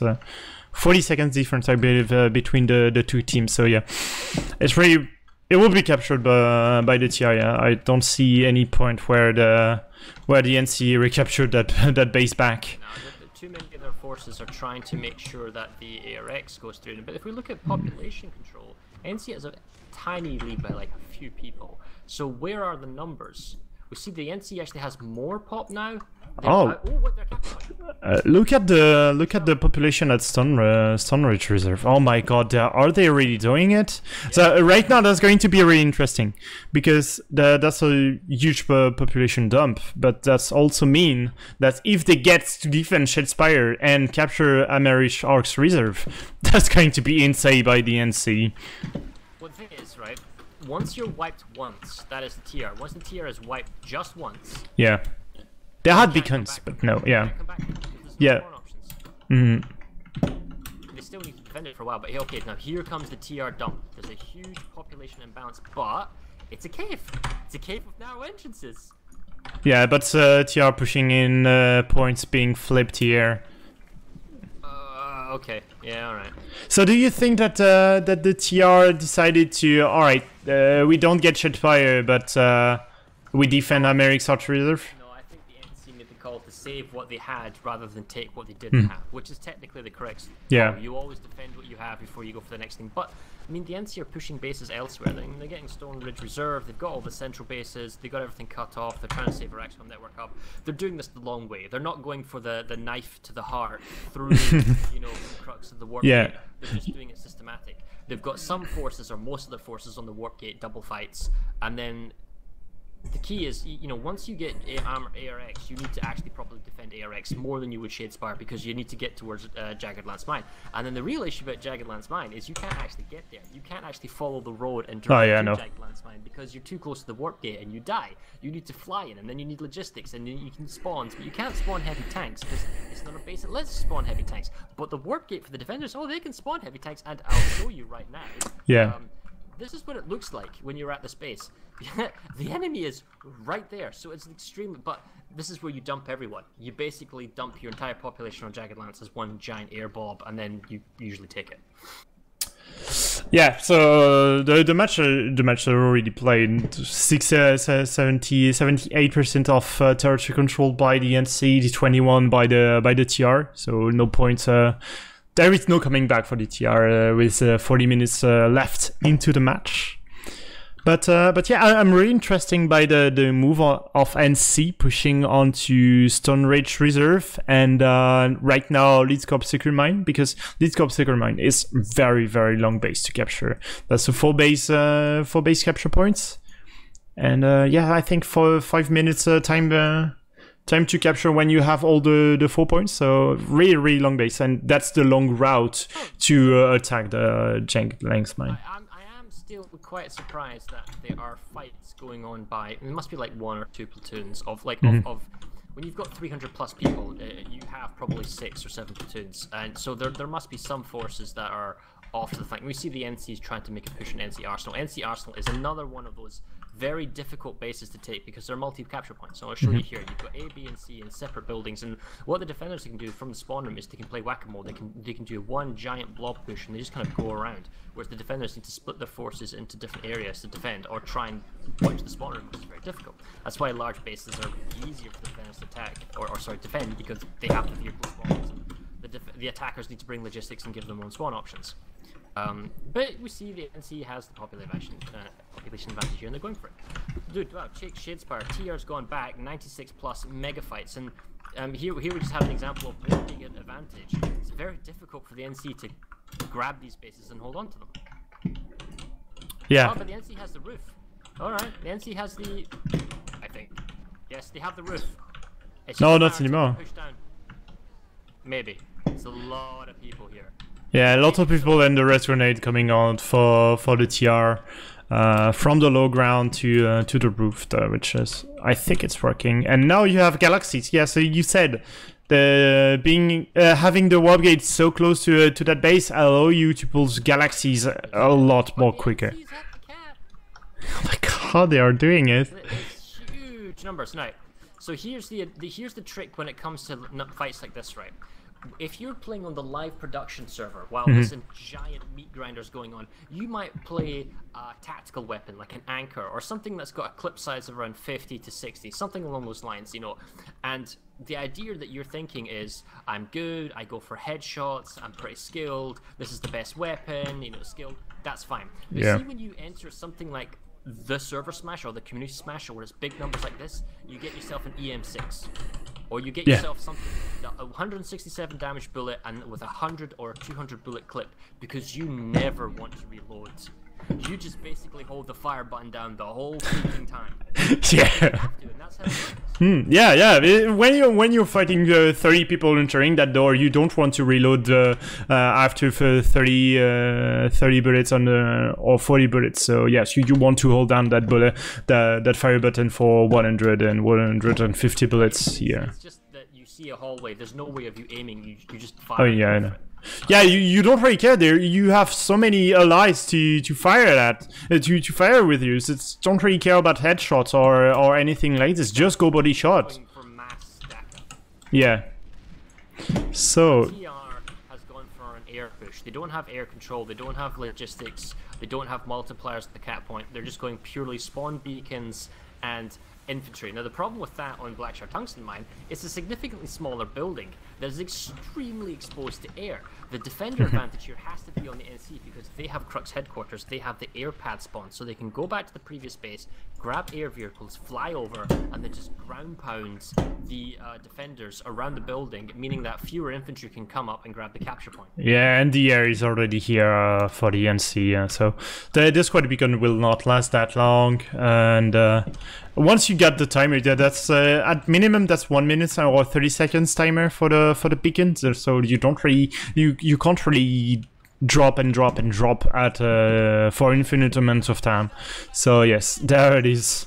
NC for the defense. It's not a legitimate attack in the sense that yes, you tried, but it was never going to be successful. If you successfully want to take a base, you need to either, if the enemy's there in force, then you have to attack in bulk, and you have to bring in multipliers and things to help you. Or alternatively, if there's no enemy there, you have 2 minutes to set up before the enemy comes in numbers to stop you. And it's in that 2-minute grace period that you need to do everything you possibly can to hold off for the last 30 seconds. Because the last 30 seconds in the defense is when you're outnumbered 3 to 1, if not worse, and the enemy brings all hell down on you, and you need whatever you've done to set up, whether that's 20 Sundras or all the vehicles or mines or guns or turrets, to buy yourself that last 30 seconds. Yeah. And we've seen how the NC managed to do it, for example, onto, I believe that base was Orexicom Network Hub. They started large onto the base, then as the timers goes down for the cap, and they retreat onto the point and collapse with a lot of resources onto the point. So that's really the last 30 seconds. Yes, they are crucial. They are the most crucial seconds. ARX is knocking again. I don't think they've actually taken ARX yet. Not once. Nope, not yet. Blackshire Tungsten Mine is going to be saved in 20 seconds, because I don't think the TR can get back there. ARX is insane. It's 2 to 1 numbers in favor of NC, but it's 2 to 1 numbers in favor of TR at Shadespire. So this is this kind of going back and forth whack-a-mole. Like, how easily can the NC commit numbers to Shadespire and defend it and keep it safe? I mean, honestly, I would pull all my numbers from everywhere else in the map, defend Shadespire with those guys, and then just punch through ARX, take it, and then go for the Hail Mary. Yeah. Go for the Hail Mary and take Jagged Lance before the enemy gets anything else, it ends the game. The thing is that now you have a timer which is lower onto Americ's Orcs Reserve compared to Shadespire. Shadespire has already been defended by the NC, or at least contested. So let's have a look at this. True. So that's really important. So the timer is really important here. The NC defended Shadespire farms. You only have maxes onto the roof. So we already say that maxes don't capture points. So big drop by the NC on the Shadespire farm. So they can basically allow all their resources to go ham on Hawk's Reserve. Yeah, Yep. No, so Amish Ark's reserve. You're right. They've actually moved out of the capture zone and they're watching the spawn room. What the hell? It's like a big TR force came from the air, from their warp gate. Yeah. And there's a lot of AA to kind of prevent that. Then they will get ARX. And you're correct. Even if the TR did attack Shadespire, the fact is the cap timer is sooner on the ARX, so the NC could completely ignore Shadespire entirely, put all their numbers to ARX, dominate it, capture it, and then in the intervening time between ARX and Shadespire's capture points, which is not going on right now, they could redeploy back to their own base and do a massive last-minute gasp save. Which happens frequently. Yeah, I was looking at the population on the map entirely, watching if there was already some population of NC onto, for example, Eden Ridge mining, where you can pull Sanders to go directly onto Jagged Lens mine, but there is none, not yet at least. And yeah, all the population seems to be on Ark's reserve. And you have that random NC putting some music in proxy chat. Since the beginning. I really need to mute that one. Didn't do it. Yeah, and I don't see how this is going to happen. This is the big play. Now the next question is what happens next, right? How is the push to Jagged Lance? Because the NC have Crux headquarters. That means you can get Valkyries and Galaxies, and this is the Hail Mary push. Shadespire isn't attacked, right? And if we look at population, the TR have stayed. They haven't left. So the NC, nothing matters anywhere else. This is one of those instances where you send 316 people to Jagged Lance. Yes. You send every single person, so long as you start the Jagged Lance cap before the Terran Republic restarts a hack at Shadespire or ARX, it doesn't matter because it's then 4 minutes of purely Jagged Lance chaos. Yeah. Yes, that's going to be insane. I'm really looking forward to it. There is one NC. There is one NC, at least one, against 2 TR and 2 Jagged Lens, man. I'm heading to Lens Mine because we need to have a look at that. So where is the NC? Not yet. It's still 96 plus. Yeah, this is insane. Wow, I guess there's still like a 48 to 96 plus going at Araxicom Network Hub. It's like, why? Why? That was the population or the platoon onto NC Arsenal. NC Arsenal has been that's it. Oh, that's going to be it. So Jagged Lens, yeah, one galaxy heading to Lens Mine to start the timer. We got Valkyries on the way. Yeah. 3 of them with the Reaver. Reaver being the Emperor-specific fighter plane. They need to flip the point. That's the most. Yeah, there is. Point flipping. Not on. Oh yes, the timer is going through. That's it. It's about to go through. Yes, should be. Yes, there it is. Is Shadespire going? No. Is AMRX going? No. Nope. Okay.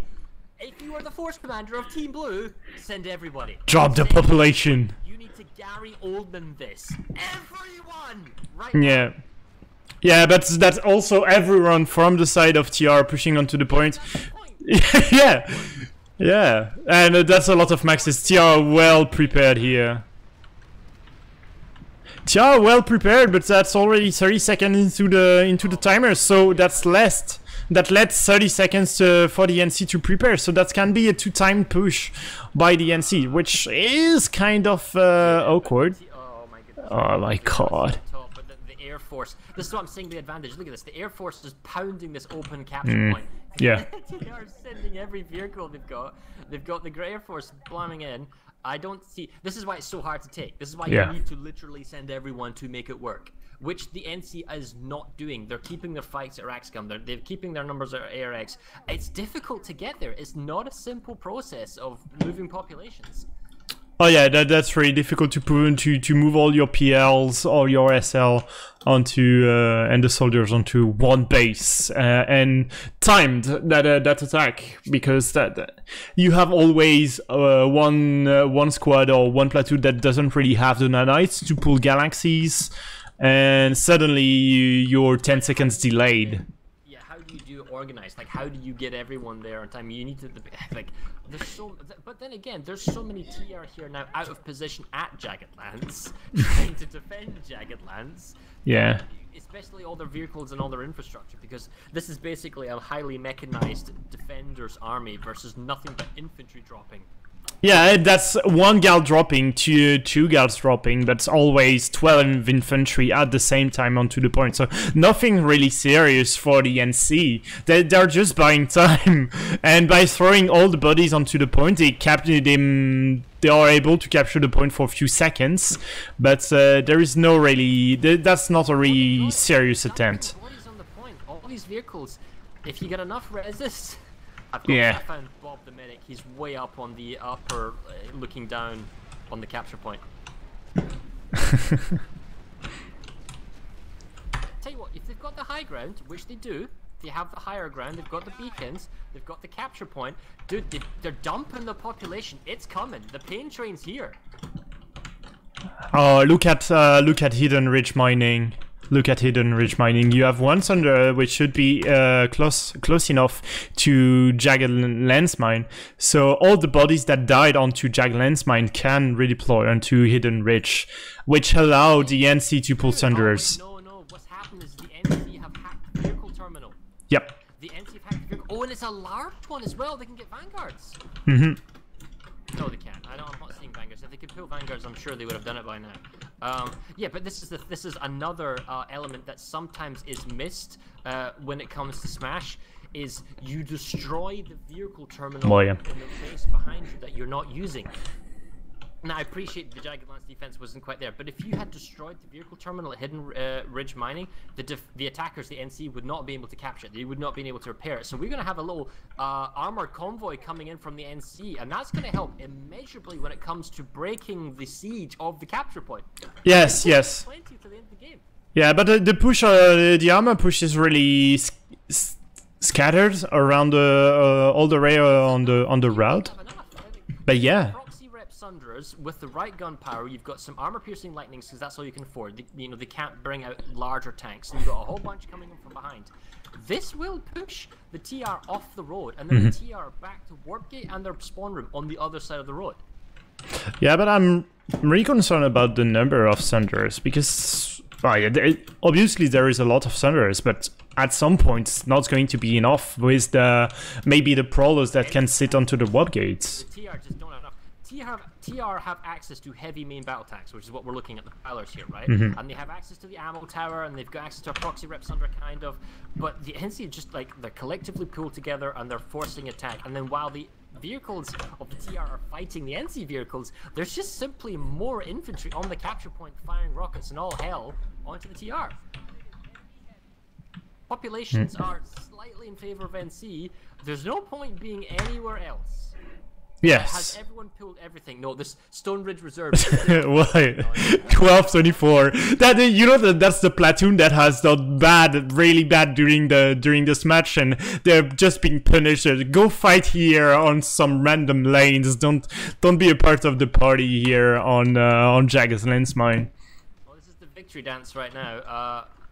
Yeah, it should be. I'm not sure how TR is going to take this. I mean, they've got vehicles and they're pulling it from the Warp Gate, but I mean, in theory, of two teams of equal skill, the TR should be able to defend this. It's a very difficult base to attack, but that's just the number of Sunderers, which is the number of vehicles and the number of people on this base. This is a base designed to handle 50 to 100 people at most. Yeah. At most. And we might have upwards of 600 people at this base. Yeah, so that's just insane numbers, and that base is just not well designed for that amount of number. Yeah. Yeah. I don't think that they are working from the spawn room. Yes, they tried, but no. You need to take the teleporter. You need to take the teleporter. The teleporter is kind of safe here, but not right now. I think that they might they have a Sunder deployed onto the TR side, which is a lot safer and closer to the point. This is it. But 9 seconds. 9 seconds. So it's a Warp Gate lockout, which is what we did not have last Smash. Yes. And there it is. Oh yeah. End of match. End of match. That's painful. That's painful. It's been a long time since we didn't had a lock of the continent. Before, Yeah. it happened before, but and you see all this territory cut off now. Technically speaking, the admin should put a lock on. Let me put that in Discord. So 79.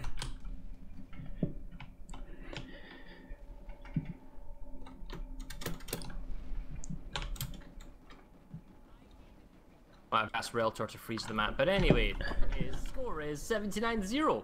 So we're gonna have to get the refs, and we'll have to get the force commanders, and just find out what the problem was.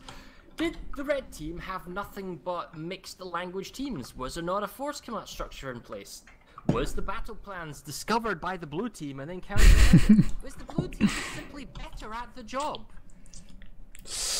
Yeah, so there is a lot of things to take into consideration, but yeah, I think that the big part is that the opening didn't go. I really wonder about the opening of TR. What was their focus onto the map? Because Split Peak Pass is definitely a big map, a big base to capture, and it only had 2 points for like few minutes, and it's not really putting pressure onto the timer of the base. So yeah, I'm really wondering about the opening of TR, which has gone south on many ways. We'll find out the thing, but the fact is nothing went well. The NC just basically dominated everywhere. It started exactly from Split Peak, as you say, and then nothing. There was the interdiction at Rockslide Outlook, and there was the Split Peak Pass. The Split Peak Pass was just a one-sided show. The interdiction at Rockslide allowed the entire center and the Ascent, which is a large multi-point base, to go in the blue team's favor. That gives them vehicle spawns and air spawns. That allows them to attack Crux headquarters. The western flank was not a no-show, but it was like less important as well. I mean, Bastion goes through as well, and we didn't barely see that, you know. So, oh wow. Anyway, where are my commanders? Where's the ref? What's going on here? Where are the referees? I'm asking Corliss right now to gather leaders for an interview, so we will give it a moment. This is painful to watch. I mean, because as somebody who plays these, and I've casted many a Smash, it's rare for teams to collapse like this. There has to be an overwhelming factor to it, and the problem is that if you are playing server versus server, well, you're pulling from a very limited player base. So you're playing a server versus server. So let's say Emerald versus Cobalt or something like that, right? But this is a community Smash where the teams are essentially being pooled as one giant blob of a player base of 600 people, and then you cherry pick, almost like I pick you, and then the other force commander says, oh, I'll pick you, and then I pick you, and then I pick you. So theoretically speaking, they should be equal skilled. Right. Yeah. So did the force commanders on the blue team just simply have a better game plan, or did their air force just be better, or was there some multiplier or some special ingredient that gave them the advantage when it came to attacking? Or maybe they just put all their best players into one lane, you know, and just made a super platoon, and then they just dominated and, you know, battering rammed their way through. Yeah, I think that's the logistic of NC. Well, what was a lot better here, the way they pulled Galaxies, Valkyries to go on to the next base, to always be onto the offensive, capturing one base, then you have one squad already capturing the other one. So that kind of coordination is when you cherry pick the squads, the teams, or thing like this, it's really rare that you have a platoon of, for example, all the team of Cobalt in the same platoon or thing like this. So it's really difficult to sometimes organize because you don't have the same way of playing than the other team you have in your platoon. So the coordination cannot be optimum here into communities match. So yes, we will have. Yeah, so we will start the interview in few seconds when we will have a lot more people here.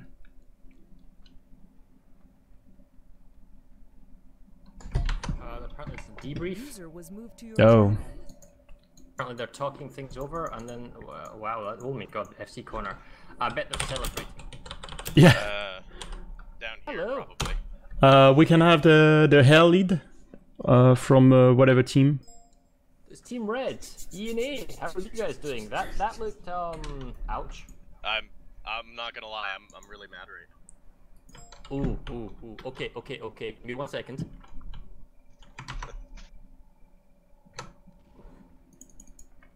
Okay, I have a doll. Show me where the NC touches.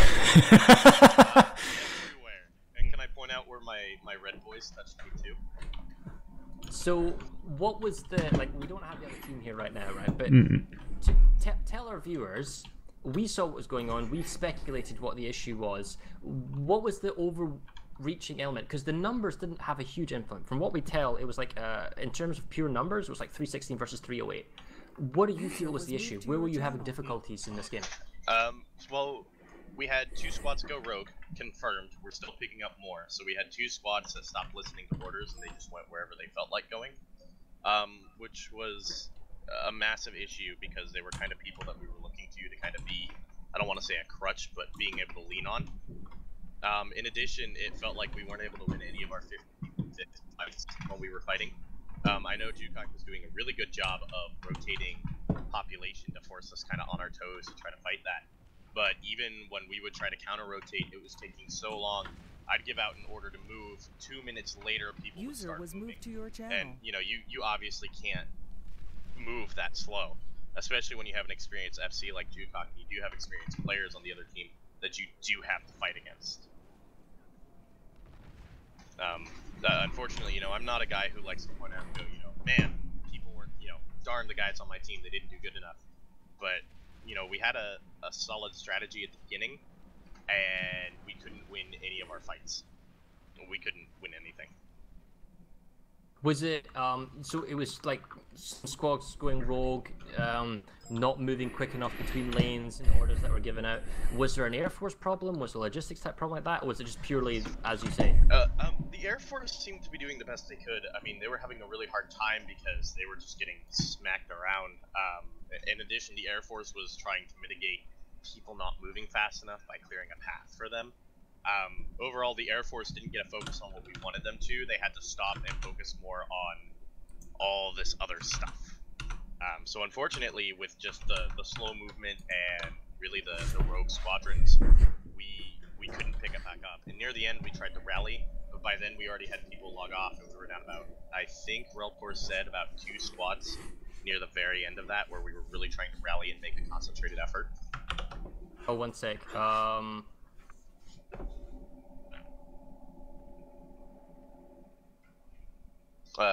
Pride's wanting to get moved in. He's here. I'm good. User joined your channel. Hey, Maddox, how are you doing? I haven't seen you since the last Community Smash. Yes. I'm still in the military. User joined your channel. That's why. So I'm on the base, and I just got some time left to get off base, and that's why I'm here. And just with Oh, it's a friend special Aria. occasion when we all get together and cast another Smash. Oh yes. So, Maddox, what did you think of that game? We think we need to call social services and take Team Red into custody. This was actually, I don't know what to say about this because it was just it's just an avalanche. It's like total one-side game. Okay, well, I guess we have to congratulate Team J. Well, Yeah. I get JNP. Well, J-Cock, you've won again. Yeah. How does it feel? This seems to keep happening.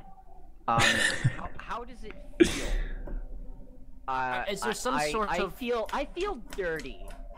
Did I feel you, very like... dirty. It seems that you already won this when it came to picking the teams. Is there like a special magic sauce that you're using Right. when it comes to picking the teams? The air leads want the password for the channel. It's password. Okay. You've got 3 minutes until everyone just jumps into this room. It's okay, I had them all jump into my room. They're still probably yelling in there. I'm sorry, User what joined your was the channel. question? No, it's just how would it feel about the team selection, and how does it feel about winning? Well, I think SB is hard to balance against. I think the teams were they were balanced as well as they could be. It's still always difficult to balance around SB because it's such a big group of players that are just very good, and it's the core of that old Miller Smash team that has wrecked my day so many damn times. So it's nice. It's nice to play with them as opposed to against them. But the team balance was okay. I think a lot has to be said for this map. I think this map is fundamentally broken. Well, it wasn't broken in the past, but I'm gonna say that this map has been solved because with the reduction in cap timer on Split Peak, it's so easy for South to send everyone there and then hover over to Bastion after Split is done, and then after that, it shouldn't be as much of, I'm sorry, but you know, a cakewalk as it was for us today. But the match is basically over after you get both Split and Bastion at South Warp Gate, and I think with the way that like the opener for South Warp Gate has been solved. It's done. So, it's a puzzle that we don't need to do anymore. Well, the question then was, did you know you were going to have this many people, and was there a reason why you didn't, for example, go to Hossen, which is more attuned to large player numbers? I think the content choice was by vote, and we decided to go back to Amerish. I think that's what happened. And I'm going way off to the future. Community Smash 7. Will we have Cirrus? Is that what they're working on? Oh sure. I think it's Osher. Oh yeah. Sure. Oh sure. Cirrus was a previous thing with the. Yeah. Okay. That was one of those. Okay. Yes. So Osher. That's interesting. If you've ever played PlanetSide 1, because they blew it up and got rid of it. We looking forward to that, or is that going to be longer away? What do you think? I have no idea how it's going to play. I think it's supposed to be rather involved for construction. I think that's kind of the focus to make. I don't actually know things. Let me ask you this then. I mean, this was Community Smash, and we've never done construction in a server Smash or Community Smash.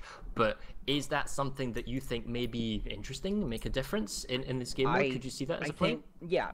I think one of the big things is that it needs to be able to occur near the bases. I think that's important for construction to actually have a functional impact on the game, because there's so much that, like, if we're already banning most of the ESF involvement, then there's not a whole lot that construction can do if you're already able to fly wherever you need to go, because most of construction is obstacles that impede progress on the ground. And in a game mode that's as fast as Server Smash is, then construction doesn't really have a place. But when you can build things in the base and really affect things in that context, then yeah. And the other thing that's interesting is you're going to see, if we actually implement construction, you're going to see differences in how many people each side commits to construction, and that's a whole different little mini game in and of itself, because you don't want to overcommit to construction and lose everything else. Or do you just say, hey, you guys, you don't have a dedicated construction force, you just have a bunch of guys build whatever they want whenever they want to, or it's expedient for them. So it's a bunch of new questions. Well, let me ask the airlies then, Canadian Pride and Stroff. How did you guys get on from an air's perspective? Stroff, you go first. Well, you can't do much with Josh. That's the 3 minutes. That's the 3 minutes, I think. So anyway, you were saying? Yeah, we can't do much with just 9 people. I'm usually used to have 3 squads where, and with Banshee's band, there's just not much you can do to influence the game. Just killing transports alone, it doesn't influence the game that much. So we won air for the majority of the match, or we at least were able to do our rocket potting. I'd say we held off 3 bases, just the 3 around the warp gate. Yeah, for a little bit. You can hold them up for long with just 9. The second they start pulling flag, you just gotta go. I'd like to It's just my opinion that if you're banning Banshees, you don't need to ban ESFs from everyone outside the air squad. I think you could just allow ESFs and ban Banshees or Hammers. Just an idea. I think enforcement of that is the problem that they're currently having, because yeah, that's what they'd like to do, to ban the ESFs outside of designated pilots. But well, again, there's no option for that. There's no support. I'm sure everyone this one wants we to... knew who was. With this one, we knew who exactly was flying in all the accounts. Yeah. I think we might have had maybe one pull, couple pulls outside, but not really anything at all. And that's really as much as we can do at this point. Well, I'm sure everyone wants to have a circle jerk with everyone else and celebrate. I don't know what you're going to do, Jay Cook, but perhaps there'll be some heavy drinking on the TR side. Take a very long nap. That's what I'm going to do. I mean, maybe sleep until the next time I get drafted to lead a server. Well, I guess that's the question. Will the four of you, because I know there's 4 FCs and AFCs, you know, will you come back and re-lead again if called to? What would you do differently? Do it again, but so Astronauts, would you come back and do it differently? I'm sorry, my baby was screaming. I didn't catch the first half of that. Pride, you were saying something. I didn't mean to cut you off. No, I didn't say anything. I think, so if it depends on the map choice again. I think Jukok had a valid point about map selection, and if we keep going to the same map, then FCs might say no because it gets boring. So there's some factors involved. They revealed the password. So if but if Jukok were to wanna be in, like, I could take his place next time, you know, ease the amount of work it would take. But yeah, I'd be more than happy to do it again. So one of the go ahead. One of the things that I'm really interested in seeing, and with these big batch, team sizes, we could actually potentially do this. Is I'd like to see a multiple continent smash with no bans on, no limitations on which continent you can move between. Like say we make the match Esamir and Indar or something like that, and those are the 2 continents that we fight on. I think that would be really interesting. We have actually considered that in the past. The issue is, how do you cover that? Because I love what you're talking about right now, because one of the original things you used to do in PlanetSide 1 is there was a greater interlinking of the warp gates and the continents. So there's a greater strategic gameplay, especially on base benefits from multiple continents and multiple warfare. So fighting over not just, if you've got like 300 people, it'd be better to do 150 per con as an advisory. But that doesn't need to be the case. You could just have 300 people. You could overpop or underpop depending on what the layout of the map is and the map state and everything that's going on. Absolutely, you would probably do something similar to the World Record Smash, where you would have multiple streamer teams. So you'd have a continent streamer team, and then you'd have an overall streamer team that would go back and forth between the two. But yeah, why don't we talk about that with like Carlos and other people, and like as a feedback thing? Would be interested in that, because that would be something fresh and new. And the other thing that does is it alleviates the issues that when the map gets into the late game, like we saw here, those fights really bogged down a lot. We were down to 3 or 4 lanes if you're being generous with the interpretation of the lanes, so we wouldn't have as many of those big 96+ grind fests that we saw today. What would faction balance do in that particular case?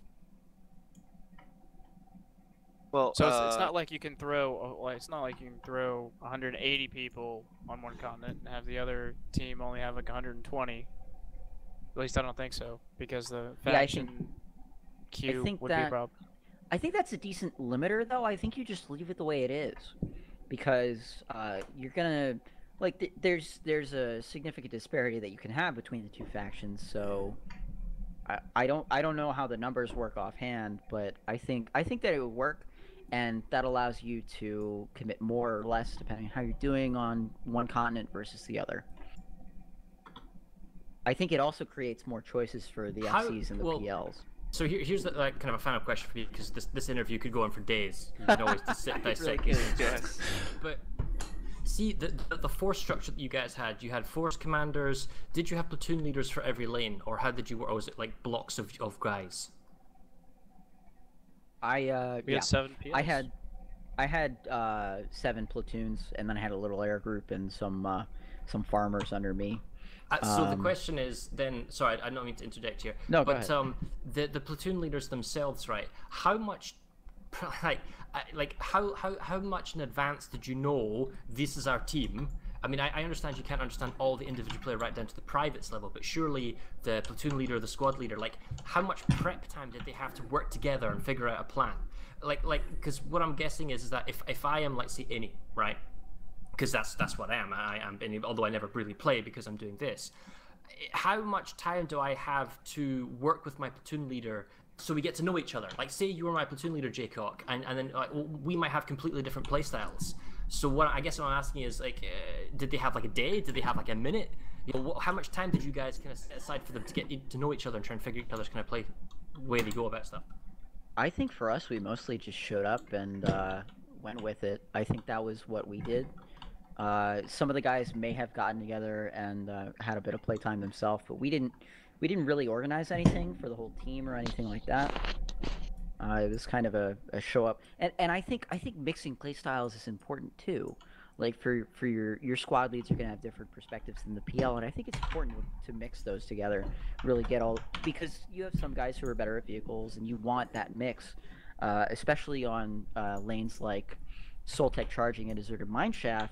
That was one of the lanes where we definitely tried to put some vehicle-heavy guys, because I know in the past Server Smashes Briggs has really used vehicles well up there, and I think it's important to take those lessons and apply them and put the people where they can do the most good. What about you, Eskernox? That's actually really unfortunate, because we had platoon lineups set out probably about a week and a half ago. Before then, and I know that I had 2 platoons sign up all together as a platoon. Like, they came in this thing 48, 36 players, and they had a lot of time to play together. I know a lot of them met up. At least 3 of my platoons were practicing pretty much up until today. Oh, on the lanes that they were actually being assigned to, or something like that, right? Yeah. Actually, I changed that to 4, because I forgot about platoon 1. But yeah, we had a lot of people really setting up for these lanes, so that's really disheartening that you guys just showed up and stomped so. Well, and again, I don't want to minimize what my guys did. I don't specifically know. I'm willing to let them just go and do it however they want, because I think as long as people understand that they need to do things to get ready, yeah, they're good. Agreed. And that's what we attempted to do. It just didn't pan out that way, I guess. But that's something for people to learn from. Eskernox? Go ahead. Would you be willing to sort of give up your game plan and how you had the platoons sort of set up and where they were going? Because I think maybe there was another, like, where our platoons were compared to yours, there could have just been a mismatch. Yeah, that could have been another thing. Absolutely. That was my initial thought as well. But across the entire map, for that to happen, I just feel that's... Regarding that, I saw that you guys were interdicted on Rock Slide Outlook, and you couldn't touch down whole game. That was one RPC. Hats off to them for winning us the entire middle. Well done, boys. Yeah, there's like a little of 2 squads of people who were trapped inside Lithcorp Central. I think they were going for the Bastion, but they were still in that area. 12 to 24, they were still there for the whole game, a whole 30 minutes, and they couldn't really pick up Rockslide Outlook. So what exactly happened in there? So for the initial plan, the opening was that we were supposed to drop 2 squads onto Rockslide Outlook to secure, because I anticipated Jukok doing something very much what happened. And unfortunately, I was pulled into looking at the split speed pass situation, really trying to figure that one out, because you guys did throw a lot of population that way. We had sent 3 whole platoons there, and we were still out popped, so we were trying to look at alternate choices, better pathing, and I just happened to look up, and we still don't have a rock slide outlook. Nobody told me. We didn't see it, and then when we came back to try to flip it, we were just told again, like, you know, it said, okay, I'll deal with it, and then we didn't hear anything. We caught that on camera. We saw that on camera, and unfortunately you had a lot of people in the base, but when it came down to the last 10 seconds, everyone left the cap. Yeah, there was only 2 people onto the point.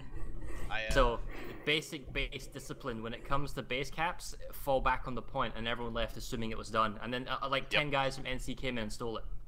Yeah, unfortunately when it came down to the platoons, unfortunately I just think there was some inexperience. We did have a lot of, I guess, veterans was what the organizers had said when we balanced the teams, but when it came down, a lot of the platoons trying to do that legwork, they seemed to really miss a lot of that base etiquette, you know, last 10 seconds, fall back to the point, prevent them from maximum cheese. Yeah. Yeah. I didn't see any cheese either. I had almost all infantry play. I called for combined arms multiple times, and it just never picked up. Really? So, okay. Unfortunately, it just really feels there's such a huge disconnect from the FC to the PLs. It might even be a disconnect from the PLs to the squads, because I'm getting people messaging me saying, hey, ask about this and ask about that, and this sucked. Yeah. And I don't want to go into the details because we could be here forever. Right? Yeah, we certainly had squads that went rogue. I mean, when it came to balancing, we kind of tried to balance out outfits in terms of tier.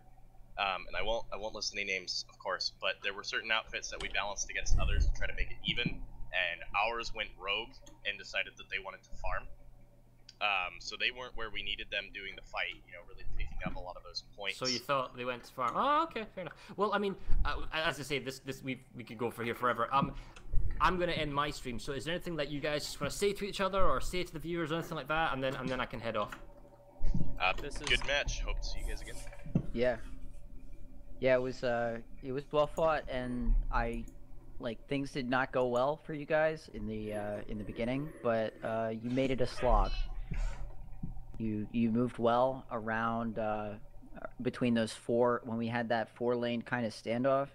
You really managed to lengthen the game a little bit, and I think you should be proud of yourselves for that, because we were steamrolling at that point. The more the better. To the viewers especially, the more people we have, the more options we can do when it comes to modes, especially if we want to do multiple continents. It's just the more people that sign up, the better. If we have 48 solo, then so be it. Have 24 on each side. That's a squad of people you can fill somewhere. 6 people in a squad. Everyone counts. I'll never say that one person doesn't count. Everybody. Sign up Yeah. now. And go to Planet Side Battles. I know this is a community smash thing. And go watch the server smashes of the last years. It's full of meta and cheese and everything you can learn from. That's how material. I started getting involved in early 2015, and one of the first things that I've watched every server smash back to mid 2014. Yeah. So I have a lot of hours of just watching these smashes and learning from them. So if somebody wants to get better, I think studying the past is one of the best ways to do that. Analyze what the decision making process was. Try to figure it out for yourself and learn from it. And if you want to FC, you should. And I will try not to get in anyone's way in the future. I think it's really important that we grow the leadership groups too, that are interested in doing this. There's, you got to come out and decide that you want to show up and do it, because if you don't show up, then nothing will happen. So get involved. Well, thanks so much, guys. It's much appreciated. I hope you have a great time and go and enjoy yourself for the rest of the evening, morning, afternoon, wherever the hell you are in the world. Goodbye. Thanks. Bye. Goodbye. Goodbye. Channel. So, all right.